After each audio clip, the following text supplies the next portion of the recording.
But Gauranga সেতুর নিচে কিচ্ছু দেখা যাচ্ছে না, একদম ডেন্স ফগ পুরো। এটা হচ্ছে বাঁকুড়ার মধ্যে সবথেকে বড় এবং জয়পুর ফরেস্ট এরিয়ার সবথেকে বড় রিসর্ট হচ্ছে এই বনলতা রিসর্ট। অ্যাকচুয়াল এই সত্যি মায়াবী লাগছে রাস্তাটা দেখতে, মনে হচ্ছে এ কি স্বর্গের রাস্তা। সত্যি কিনা বলো, আমার তো তাই মনে হচ্ছে দেখে।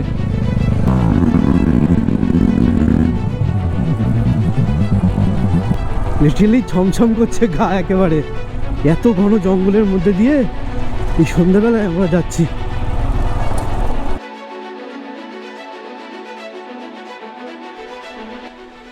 এই হচ্ছে আমার বিছানার পরিস্থিতি। এইখানে দেখো আমার পাওয়ার ব্যাংক আছে, এখানে দুটো হার্ড ডিস্ক পড়ে আছে, আমার হেলমেট আছে, আর তার সাথে দেখো এখানে নতুন ব্লগ রেন্ডারিংয়ে চাপিয়ে দিয়েছি, ওটা আজকেই আপলোড করে দেবো।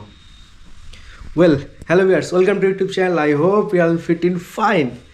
আর তার সাথে আর একটা জিনিস তোমরা দেখো, এই দেখো এইখানে বুঝতে পারছো আমার রাইডের গিয়ার্স দুটো রয়েছে, আর তার সাথে বেশ কিছু জামা কাপড়ও আছে। আর এই জিনিসটা দেখে আশা করি তোমরা কিছু আন্দাজ করতে পেরেছো। তবুও আমার টাইটেল যেহেতু তোমরা দেখে ফেলেছো, ওই জন্য তোমাদের আরেকবার বলে দিই, আজকে কিন্তু আমরা বাঁকুড়া যাচ্ছি। সো খুব সুন্দর মানে একটা অনুভূতি ভেতরে ফিল হচ্ছে, কারণ একটা রাইড থেকে এসে কিছুদিন একটু রেস্ট নিয়েছিলাম, কাজকর্ম ছিল, সেগুলো কমপ্লিট করে আবার কিন্তু এই নতুন রাইডে কয়েক ঘন্টা পরেই বেরিয়ে যাব। তো এখন টপ বক্সটা একটু খালি আছে, বাদবাকি লাগেজ সব কমপ্লিট হয়ে গেছে আমার গোছানো, শুধুমাত্র টপ বক্সটা আছে। টপ বক্সে কিছু এসেন্সিয়াল জিনিসপত্র আছে, যেমন এই ল্যাপটপ, হার্ড ডিস্ক, এইসব জিনিসপত্র আছে, এগুলো তো ক্যারি করতেই হয়, তোমরা ভালো করেই জানো। তো এই জিনিসগুলো লাস্ট ফিনিশিং একদম টপ বক্সে ভরে নিয়ে তারপর গিয়ার আপ করে ডিরেক্ট তোমাদের সাথে গোপ্রো মুডে রাস্তায় বেরিয়ে বাইকে উঠে কথা বলছি। চলো তাহলে ঝটাপট রেডি হয়ে যাই, রেডি হয়ে বেরিয়ে পড়ি।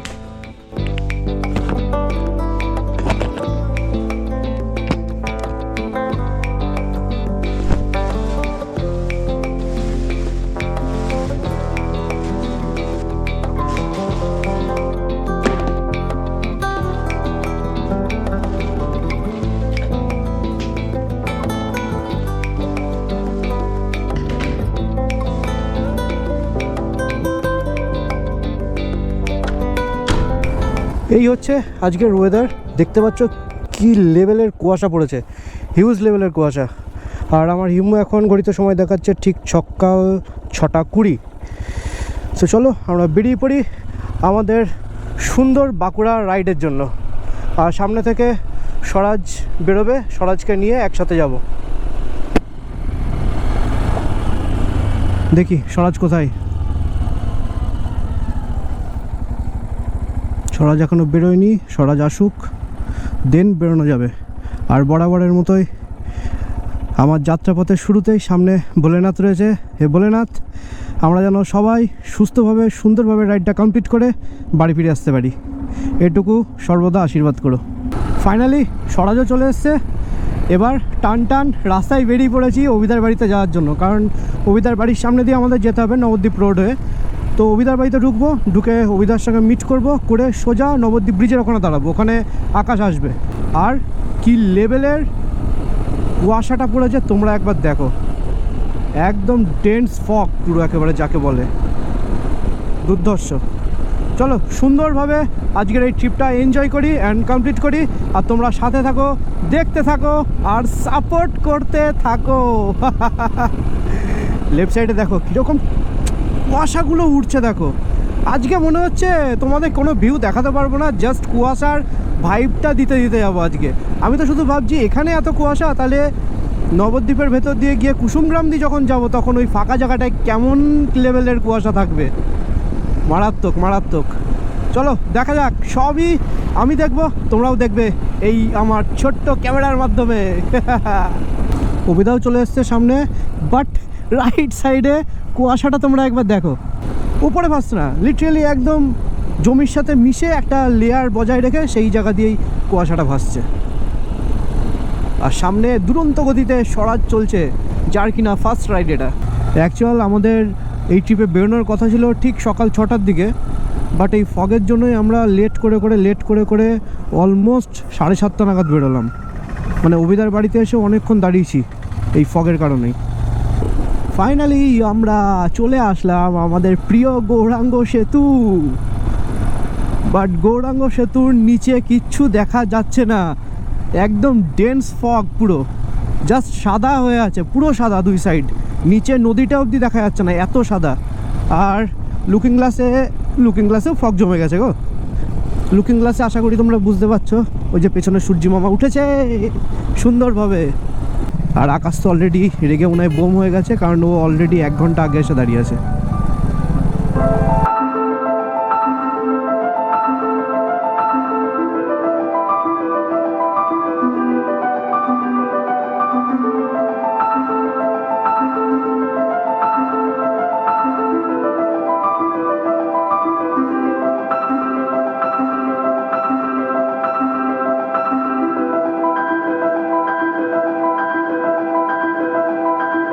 চাটা খেয়ে এবার আমরা ক্রস করছি নবদ্বীপ ধাম রেল গেট, আর রাইট সাইডে রয়েছে নবদ্বীপ ধাম স্টেশন।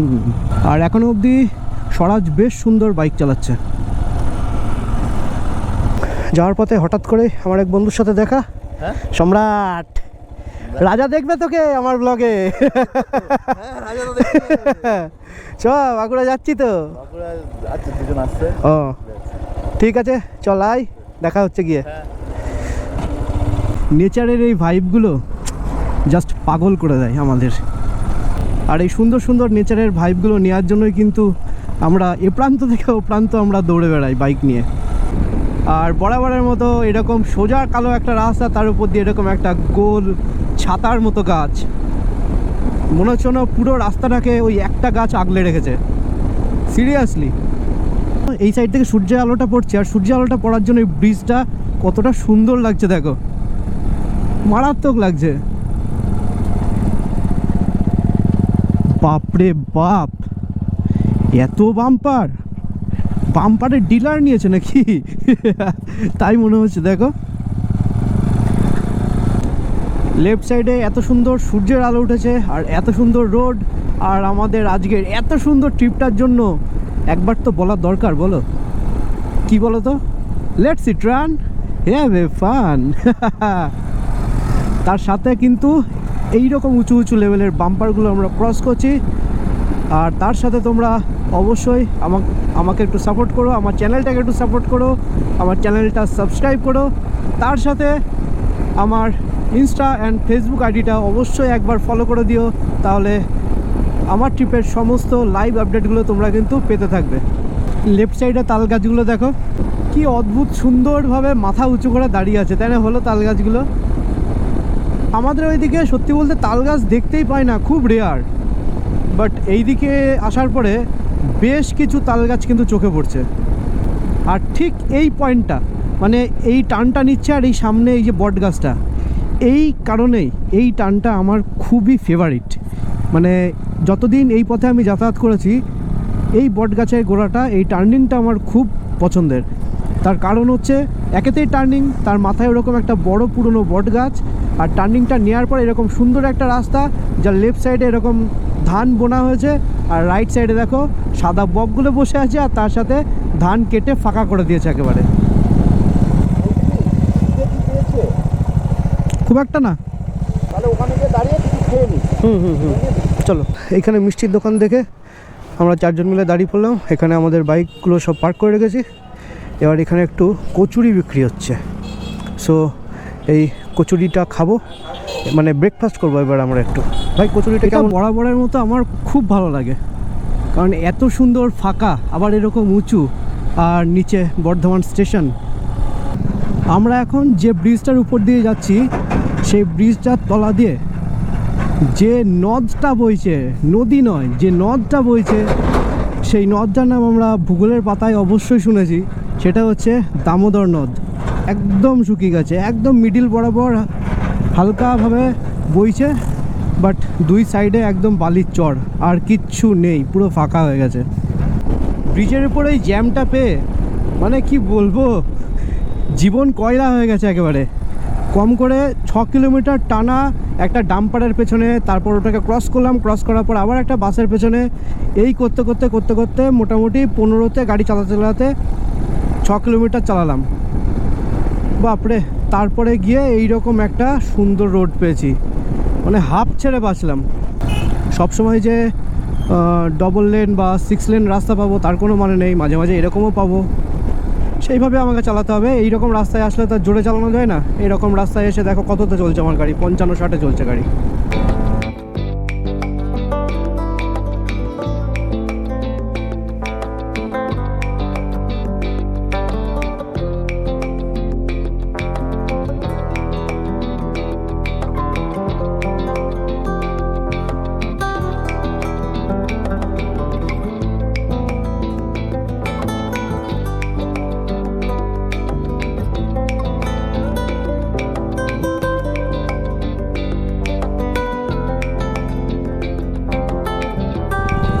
বেশ অনেক কয়েক কিলোমিটার চালালাম। চালানোর পর আমরা এই আরামবাগ মোড়ে এসে পৌঁছালাম।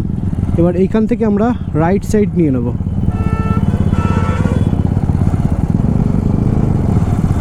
এই শীতের মরশুমে তোমরা কারা কারা রাইডে বেরিয়েছো তারা অবশ্যই একবার কমেন্ট করে জানিও।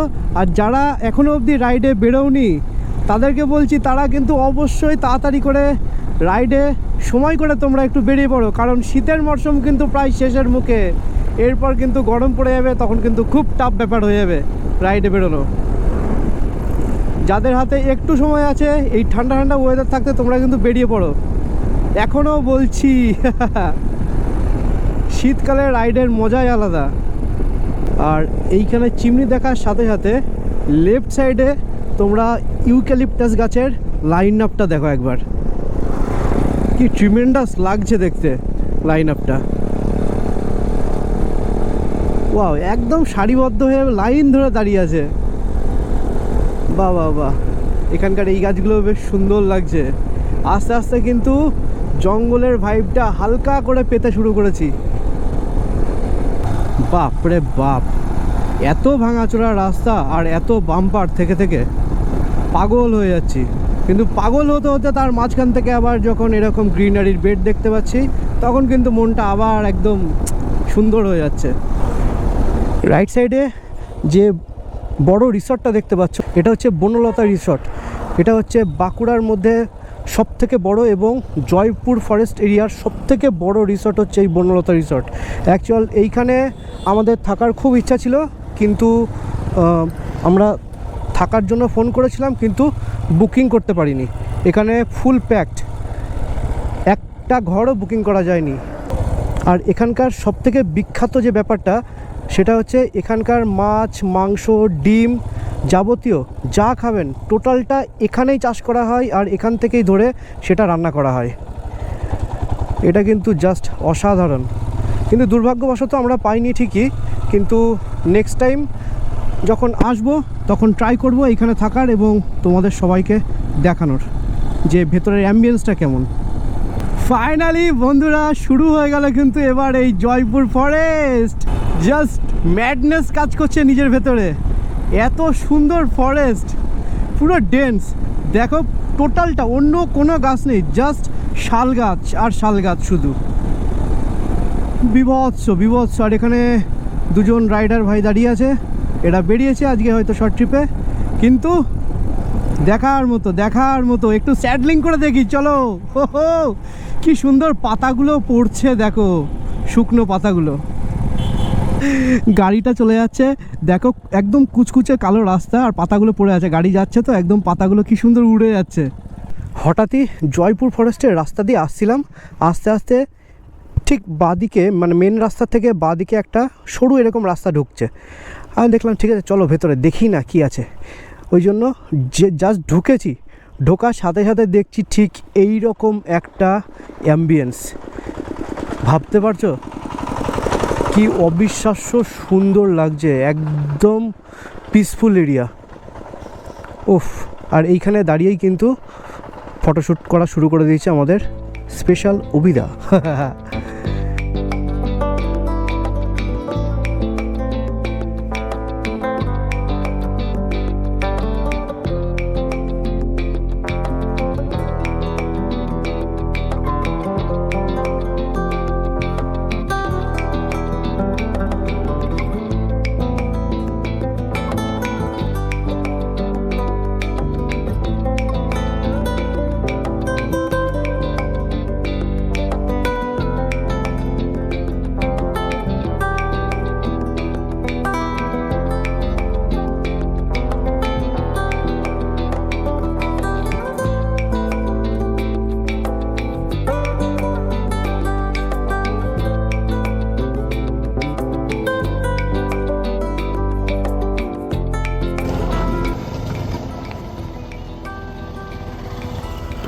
বিশ্বাস করো আমি না জাস্ট এই রোডটা দেখেই যাচ্ছি, এতটা সুন্দর লাগছে দেখতে। আমি তো জাস্ট দেখেই যাচ্ছি রোডটা, মাঝখান থেকে যে বাসটা ঢুকে গেল আমার দেখার পুরো একদম সত্যানাশ করে দিল। কিন্তু কিছু করার নেই, এটা রোড, এখান থেকে বাস যাবে, গাড়ি যাবে, সব যাবে। আমরা যাচ্ছি।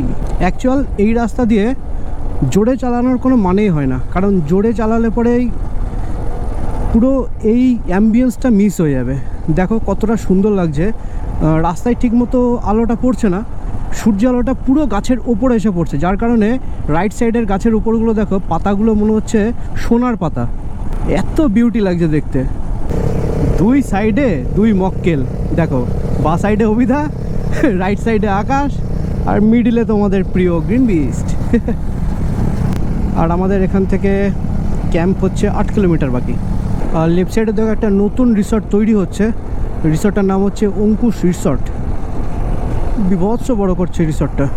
আমাদের মেন রাস্তা থেকে দেখো এবার পুরো ধুলো রাস্তাতে ঢুকতে হলো, বাপরে বাপ, পুরো লাল মাটির রাস্তা। জাস্ট লাল মাটিটার জন্য তোমরা দেখো গাছের পাতাগুলোর কি অবস্থা একবার, ওপরে গ্রিন বাট নিচের চত্বরটা পুরো রেড। আর আকাশ সামনে গেছে, একদম ধুলো উড়িয়ে চলে যাচ্ছে আকাশ। ছি ছি ছি ছি ছি, কি অপূর্ব লাগছে না? এই লাল মাটির রাস্তা দিয়ে এই কাকা কতগুলো ছাগল চড়াতে নিয়ে যাচ্ছে, দেখতেই কিন্তু খুব সুন্দর লাগছে। দেখো দুই সাইডে গাছগুলো একদম সরু হয়ে গেছে শেষে গিয়ে, আর মিডিল দিয়ে এরকম লাল মাটির একটা রাস্তা। আহা হা হা, হঠাৎ করে কেমন অ্যাম্বিয়েন্সটা চেঞ্জ হয়ে গেল। দেখো এতক্ষণ ছোট ছোট ইউক্যালিপটাস গাছগুলো ছিল, যার কারণে পুরো রোদ পড়ছিল, বাট সামনে খানিকটা আসার পরে দেখছি এই গাছগুলো, শাল গাছগুলো অনেক বড়, যার কারণে রোদ পড়ছে না, একদম ছায়া হয়ে আছে। আর মিডিলে দেখো অল্প অল্প করে আলোর ছটাগুলো পড়েছে। সত্যি মায়াবী লাগছে রাস্তাটা দেখতে, মনে হচ্ছে এ কি স্বর্গের রাস্তা। সত্যি কিনা বলো, আমার তো তাই মনে হচ্ছে দেখে। আরে বাপরে, এখানটা একটু স্যাডলিং করতে হবে, নাহলে প্রচুর এবড়ো খেবড়ো। আর এখান দিয়ে রেল লাইনও আছে, বাহ বাহ বাহ, মজাদার ব্যাপার। সত্যি এখানকার মানুষজনের ঘরবাড়ি, জীবনযাত্রা যতটুকুনি চোখে পড়ছে সেটা দেখেই মনে হচ্ছে যে এখানকার মানুষজন কি করে থাকে। এই হচ্ছে আমাদের আজকের জঙ্গল ক্যাম্প। মানে কি বলবো, উলু বনে মুক্ত খোঁজার মতো খুঁজেছি আজকে আমরা। কষ্ট করে আসলাম ঠিকই, কিন্তু জায়গাটা কিন্তু খুব সুন্দর। এইরকমই একটা বড় টেন্ট আমাদের জন্য আছে, যেটাতে আমরা 4 জনেই থাকতে পারবো একসাথে। লাল মাটির চোটে বাইকের অবস্থাটা তোমরা একবার দেখো, এইখানে বিয়ারিংয়ের জায়গাটা দেখো কি অবস্থা। এ বাবা, গাড়ি লাল হয়ে গেছে। আরে বাস, এটা কি অবস্থা? কার গাড়ি দেখি? স্বরাজের এনফিল্ডের গাড়ি, ওই জন্য বাদিকে চেন পকেট থাকার জন্য ওর চেনটা কিছু হয়নি। বাট অভিদার রাইট সাইডে চেন পকেট বলে অভিদার চেনটার অবস্থাটা তোমরা একবার দেখো। তোমার রাইট সাইড বলে ওই জন্য বেশি খেয়ে গেছে। এটা তো প্রবলেম। বুঝতে পেরেছি, এই গাড়িটা খারাপ। হ্যাঁ, এই গাড়িটাতে ডান দিকে চেন, অভিদার জিনিসটা খারাপ। হ্যাঁ, এর জন্য এরকম হয়ে যায়। এই অভিদা, কিন্তু পাহাড়ের ওই ছেলেগুলো আমার আর আকাশের গাড়ি দেখে কিছু বললো না, তোমার গাড়িটা দেখে বললো ছাপড়ি গাড়ি। বলেছে, কিছু করার নেই। ছি ছি ছি ছি, বুড়াটা মেনে নিলাম। বুড়া। ওকে চলো আগে ফ্রেশ হই, তারপর কথা বলছি, নাহলে আমাদের হুলিয়ার অবস্থা খুব খারাপ হয়ে গেছে। তো ফ্রেশ পুরোপুরি হলাম, কারণ এখানকার যা ধুলো মাটি তোমরা দেখতে পেলে, একদম লাল মাটির ধুলো। আমাদের বাইকগুলোর অবস্থা তোমরা দেখতেই পেলে কি অবস্থা হয়েছে। তো আমাদেরও জ্যাকেট প্যান্টের হাল ঠিক ওই রকমই হয়েছিল, সেই কারণে ভাবলাম একটু স্নান না করলে হচ্ছে না। কারণ আমাদের বাড়ির ওইদিকে যেরকম ওয়েদার টেম্পারেচার আছে অনেকটাই কম, বেশ ঠান্ডা, বাট এইখানে কিন্তু যথেষ্ট গরম। ওই কারণে তাড়াতাড়ি বাথরুমে গেলাম, গিয়ে আগে স্নান করলাম, নাহলে পরে আর এক ফোঁটা ভালো লাগছিল না, মানে গাটা ঘেমে একদম খুব বাজে অবস্থা। তো এখন ভেতরে লাঞ্চের আইটেম চলে এসছে, তো আমি যাব গিয়ে একটু খাওয়া দাওয়া করব। আর আমাদের ক্যাম্পটা দেখো, এইটা হচ্ছে আমাদের ক্যাম্প, বিষ্ণুপুর জঙ্গল ক্যাম্প।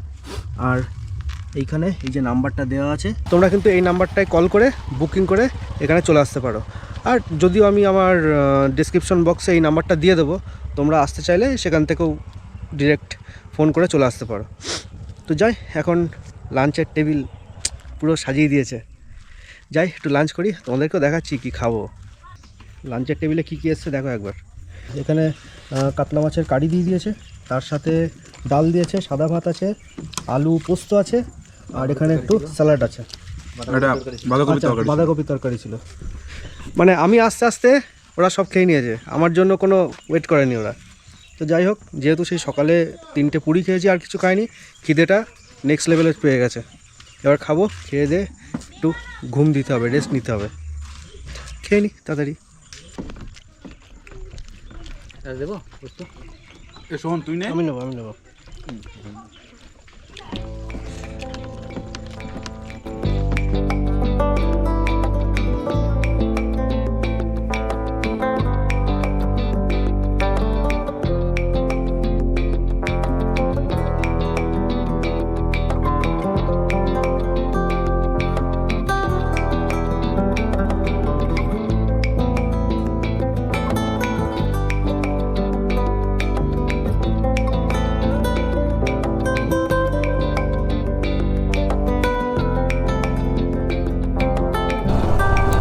ঘড়িতে এখন সময় মোটামুটি বিকেল 5টা 10। আমরা বেশ অনেকক্ষণ খাওয়া দাওয়ার পর রেস্ট নিলাম। রেস্ট নেওয়ার পর অভিদা বললো এখানে মোটামুটি বাইকে গেলে মিনিট 3 লাগবে, একটা সুন্দর জায়গা আছে, সেইখানটায় এখন আমরা যাব। অভিদাও গেছে আর আকাশ সামনে গেছে, ওইটা দেখার জন্য যাচ্ছি। ওই জায়গাটা নাকি বিভৎস বড়, বাট এখন আর ইউজ হয় না, যার কারণে প্রচুর জঙ্গল টঙ্গল ঘাস টাস হয়ে গেছে নাকি। ফাইনালি আমরা চলে এসেছি ওই এয়ারলাইন বেসে। এইখানে আগে এরোপ্লেন নামতো ইংরেজদের সময়। বাপ রে বাপ, চলো সামনের দিকে ঘুরে আসি, কি আছে দেখে আসি। বিভৎস বড় জায়গা তো, কতটা স্প্রেড দেখেছো, এর লেন্থ কতটা স্প্রেড। এই ভেতর দিয়ে এখন এইসব গাছপালা জঙ্গল হয়ে গেছে তাই। ওহো, নিজেকে মনে হচ্ছে কি আমি নিজে এরোপ্লেন চালাচ্ছি। এই জায়গাটা না আসলে লিটারালি মিস করতাম। তো তোমাদের এই জায়গাটা কেমন লাগছে তোমরা কিন্তু অবশ্যই একবার কমেন্ট করে জানিও। আর আসতে চাইলে কিন্তু বাঁকুড়ার এই জয়পুর ফরেস্টে কিন্তু তোমরা চলে আসতে পারো। Just mind blowing.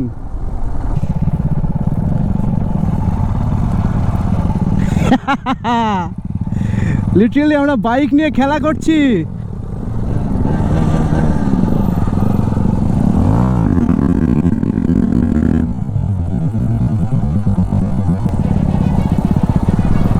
এই এখনই আমরা এতক্ষণ সন্ধে অবধি থেকে এই এখন আমরা বেরোচ্ছি, দেখো কি অবস্থা।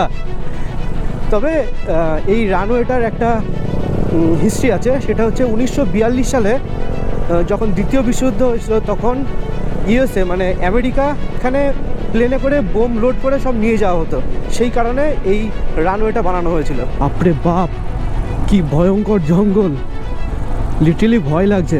এখন সন্ধে 6টা বাজে, তাই দেখো কীরকম ঘোর অন্ধকার হয়ে গেছে। লিটারালি ছমছম করছে গা একেবারে, এত ঘন জঙ্গলের মধ্যে দিয়ে এই সন্ধ্যেবেলায় আমরা যাচ্ছি। এই জঙ্গলে যদি এখন কোনোভাবে রাস্তা হারিয়ে ফেলি তাহলে মোটামুটি খবর আছে আজকে। এমনি এক্সপেন্সিভ, সত্যি কথা।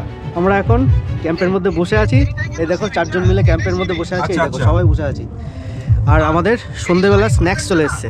তো স্ন্যাক্সটাও খুব সুন্দর খেতে ওরা বলছে, বাট আমি এখনো খাইনি, তোমাদের ফার্স্টে দেখাবো তারপর নিজে খাবো। এই দেখো, হ্যাঁ এখানে ভেজ পকোড়া দিয়ে দিয়েছে, একটু কাসুন্দি দিয়ে দিয়েছে, আর এখানে লাল চা। এটা খেতে হবে। আচ্ছা আচ্ছা আচ্ছা, মন্দারমণি কি বলতো? মন্দারমণি হচ্ছে সুন্দর করে যাও, তাই না? ও মন্দারমণি হচ্ছে যত রাশি হোক যাই হোক, এই জায়গাটা সবসময় নিরিবিলি। দারুণ করেছে, খুব খরচ সাপেক্ষ। একটু স্ন্যাক্স খাই, একটু আড্ডা মেরে তারপর ডিনার করতে যাবো। আমাদের ডিনারের সমস্ত আইটেম চলে এসছে। এখানে সবার ফার্স্টে অভিদা আলু ভাজা দিয়ে দিয়েছে, আর এর ভিতরে ভাত আছে, চিকেন আছে, রুটি আছে, আর পনির আছে। পনিরটা তোর।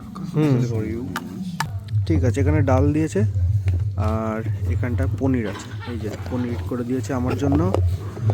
তোমরা বরাবরই জানো যে আমি